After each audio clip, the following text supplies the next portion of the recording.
Today coming up, everything about buses, groups, routing things in your music production, the advantages, disadvantages. Is it something for your style, your music? Should you do it? Shouldn't you worry about it? How big is the difference?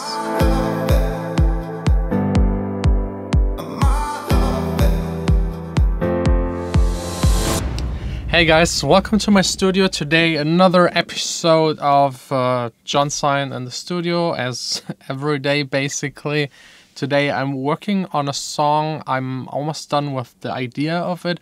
I'm just taking care of the mixing, and one of the more advanced things is actually routing stuff through buses, and this way try to improve your mixing, improve the sound, and getting like the last 5% out of it. So just a really short disclaimer and a short explanation about buses. The disclaimer: if you're just starting out making music, don't even think about routing stuff through buses. It will just mess up your mixing. It will confuse you if you go back to older projects and you don't know what you routed where. Just don't do it. Just stick to basic EQing, compression, reverb, maybe a little bit of delay, shaping stuff with EQs, having less elements in your mix, just to the basics until you get to the point where you have a full arranged, full mixed song that is actually ready to be sent out to a label. And the easy explanation: buses, as you can see here, you have channel strips. That's every single track has its own channel, where in Logic at least you have the EQ, the compressor. You can load any third-party plugin into it, and you can route to buses that have reverb and effects on them. So this is one way to do buses, but that's not what I want to talk about today.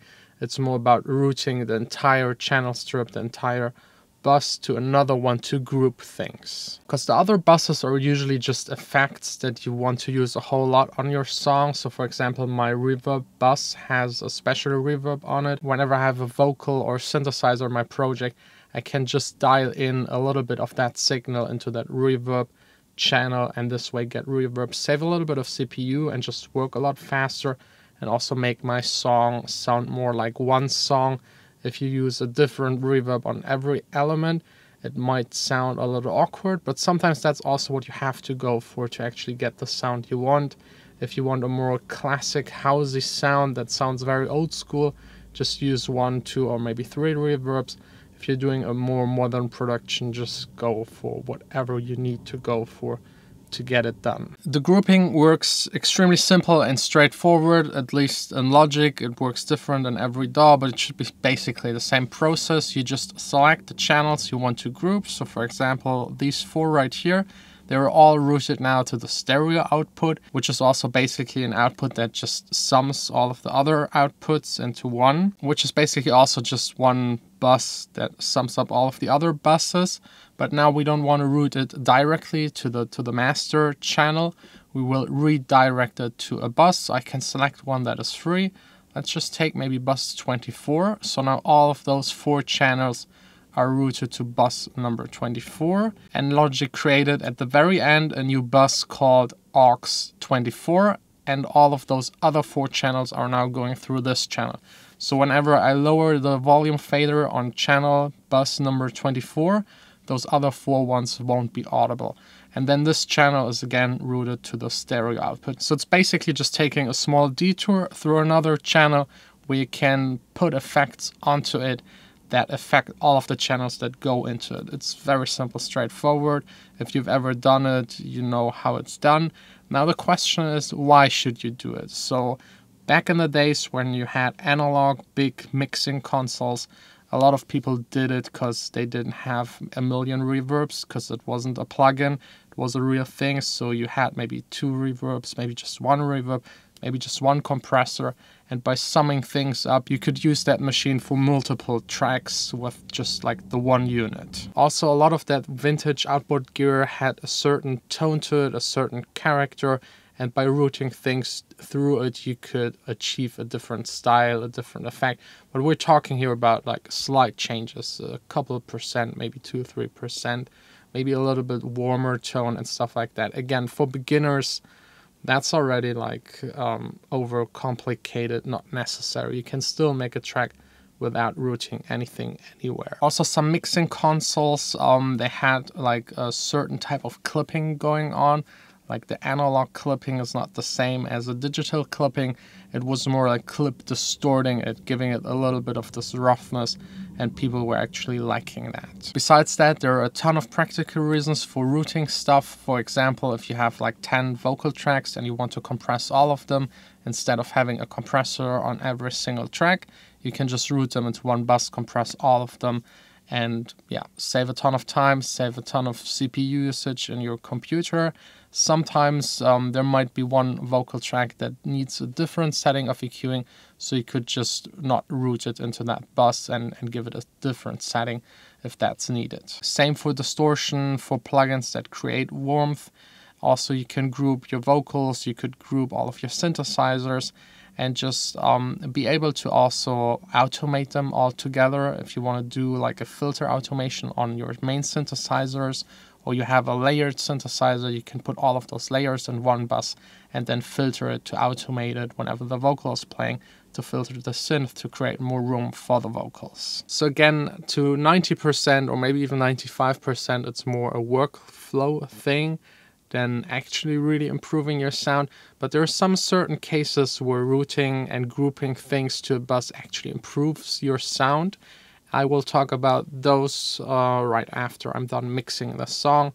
Just give me probably the entire day to get it mixed. As you know, mixing, time intensive, and always a challenge. It's all about love. Wherever I am, whoever you are, you kindle the light on my soul.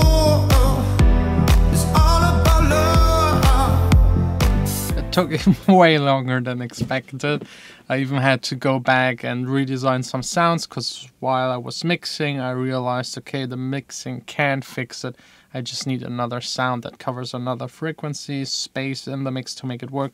But anyways, back to the topic about the buses. The one place where buses play a huge role is in live environments. So if you mix music live for concert or orchestra or whatever, buses are extremely handy, because if you have like 24 faders, controlling all of them is impossible with just 10 fingers.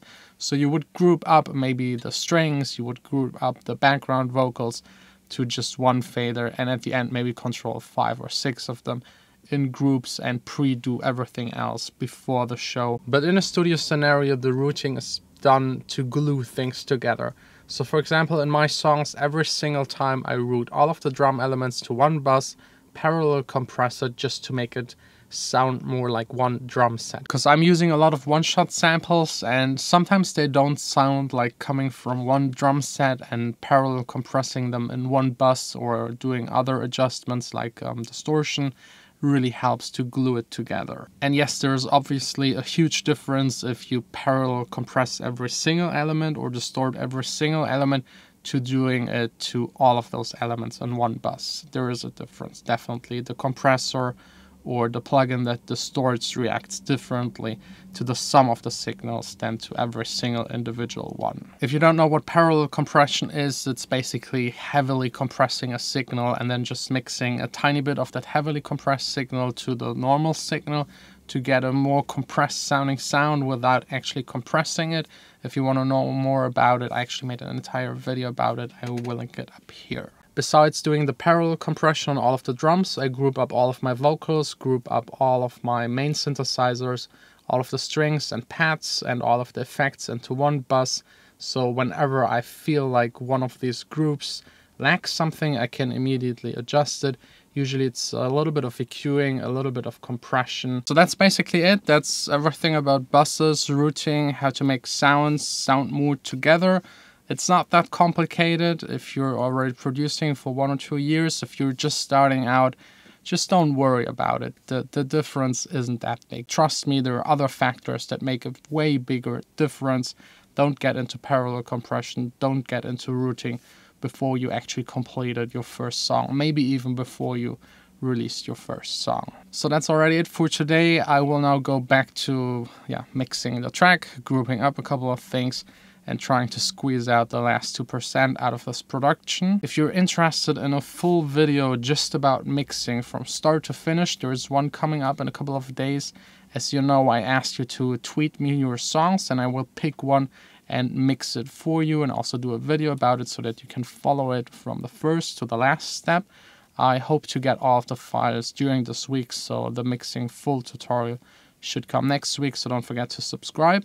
And also let me know, what do you use BUSSES for? Do you even use BUSSES? Do you think it's necessary, it's handy, it's just to save CPU? What are your opinions about BUSSES? Did you ever do too many buses and got totally confused with the routing? So we will hopefully see us tomorrow back again here in the studio. That's it for today. Have a nice day, evening, morning, whatever time it is when you're watching this.